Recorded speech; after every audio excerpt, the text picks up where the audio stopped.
think when people think maybe they're listening to this when they're on a bike or they're in a car or they're on a run, maybe they're watching this on YouTube when they're in the evening. And sometimes I'm aware that the terminology that we use can be really confusing for people. And they're like, okay, 1.2 grams per body weight for myself. Didn't go to nutritional science school. What the hell is that? Yeah. So like if someone's trying to break it down, let's say a 35-year-old, I'm just putting myself in the shining line now, 35-year-old woman, you know, and a 40-year-old man with the 2 case studies sat here.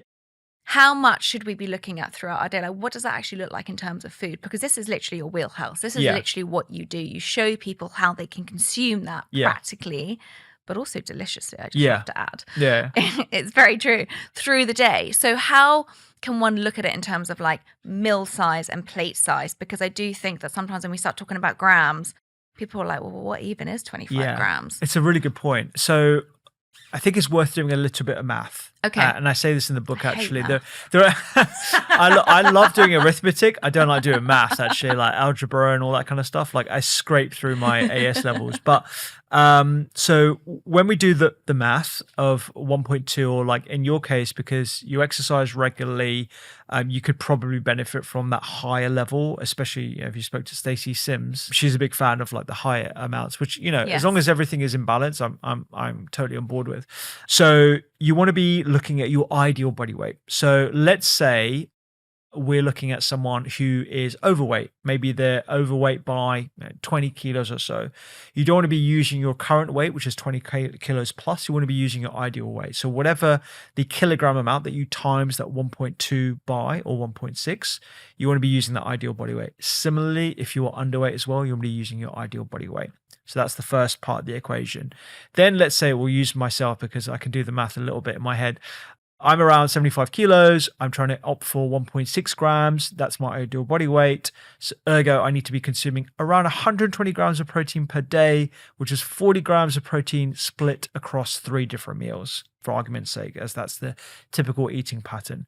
What does 40 grams of protein look like in a typical meal? All right, so let's take, and I have a picture, a number of different pictures in the book, because I want people to be good estimators or guesstimators of protein when they make their breakfast. So if I think about... get it out. Yeah, sure. Look, are you impressed what I brought your book with me? I'm very impressed that you got it. Yeah, that's the page there. If you're on YouTube...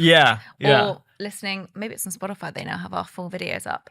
You'll be able to see. So, okay, talk us through this. So for this morning's breakfast, for me, I had 150 grams of Greek yogurt. So that was a good couple of heaped tablespoons. Okay. I know from this diagram that Greek yogurt is around 10 grams of protein per 100 grams. Full fat, always full fat. And it's strained. So any strained yogurt is going to be high in protein because you're getting rid of some of the water, and the sort of technique sort of concentrates those proteins. So 150 grams, I'm looking at about 12 grams of protein there. I enrich this with some peanut butter. Peanut butter is... Now you're talking my language. I love peanut butter. Like crunchy, 100%, no added salt, no added palm oil, none of that, no added sugar, none of that stuff. By just adding a couple of tablespoons of that, we're enriching that yogurt, and we're boosting that yogurt by around 7 or 8 grams of protein. So that's 20 grams in total. I'm going to add a handful of mixed nuts to that. So that's, again, around 8 grams or so, depending on how big your hand is. And then I'm also going to have that with some berries. And on the side, I had some of my Doctor's Kitchen bread with a bit of hummus as well. Yeah. So it was a bit of a mix and match situation this morning. And that got me close to, I'd say, 35 grams of protein just from those elements. So that for me is like a healthy high protein breakfast. It's got nuts and seeds, they're anti-inflammatory, I've got some berries in there, I've got my protein, I've got my base. That's like an ideal way of eating. Let's say I haven't had lunch yet, but my lunch is going to be some like do you know Farmer J's? Yeah. I love Farmer J's. It's so great. Good. It's just like so easy because everything's created that. I know. I really feel like I should have. I like, and when it came out, I was so jealous. I was like, Farmer Jay's, your name sucks. but in all honesty, like, it's really good. So if anyone's in London, you know what I mean. They have these field trays, and you can see everything. And they portion it out, don't they? Portion it out, and so if I go to Farmer Jay's, I know I tend to eat plant-based when I'm out, so I will go for the tempeh option. If you look at tempeh in the book, per 100 grams, it's around 25 grams of protein, which is People might not even heard of tempeh, by the way. Well, tempeh is a fermented soybean product, and the benefit, and I talk about this in the book as well, the benefit of fermenting your legumes is that it increases the availability of those proteins. It makes it slightly more gut healthy as well, because you've got some of those parabiotic benefits of the microbes.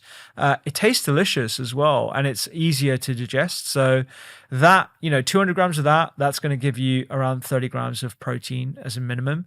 And then I'm going to be having it with like grains and like some greens and stuff. All those different elements, like your grains and your greens, they also have protein in as well. Not very much, and I put that in the... Apart from quinoa. Yeah. Because quinoa is actually more of a protein food than a carbohydrate food, which is different to rice. Yeah. I mean, it's a pseudo grain, so it's not strictly a grain. It's a seed, which is why it's got like a weird sort of look to it when you cook it. But you're right. Yeah, quinoa is like slightly higher in protein, and then even your greens. So when you have like a cup of greens, like 100 grams, that's around anywhere between 2 or 3 grams of protein in that alone. Not a lot of people realize that. So every little bit adds up. And this is where you can actually quite easily achieve a healthy, high protein meal with some of these different elements as well. And I have this sort of like thing, I don't think I wrote about it in the book, but you want to start with your core protein. So that could be chicken or fish or tempeh or tofu. These are high quality proteins. Eggs, another really good high quality protein, about 6 grams per average egg, cooked.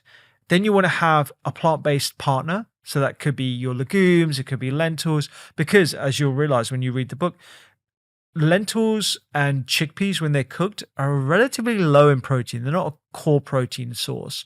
So they average between 6 and 8 grams per 100 gram of cooked bean.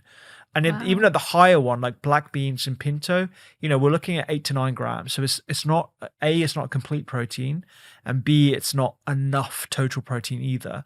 So you want to have a core protein, plant-based partner, and a topper. And the topper could be nutritional yeast. It could be hemp seeds, one of my favorite seeds. They're about 30 grams of protein per 100 grams. It could be mixed nuts. It could be peanut. It could be whatever you want. But if you have this formula every single mealtime, that's how you're going to easily get to your protein goal. And then dinner. I mean, last night my wife came back from a holiday and I cooked her.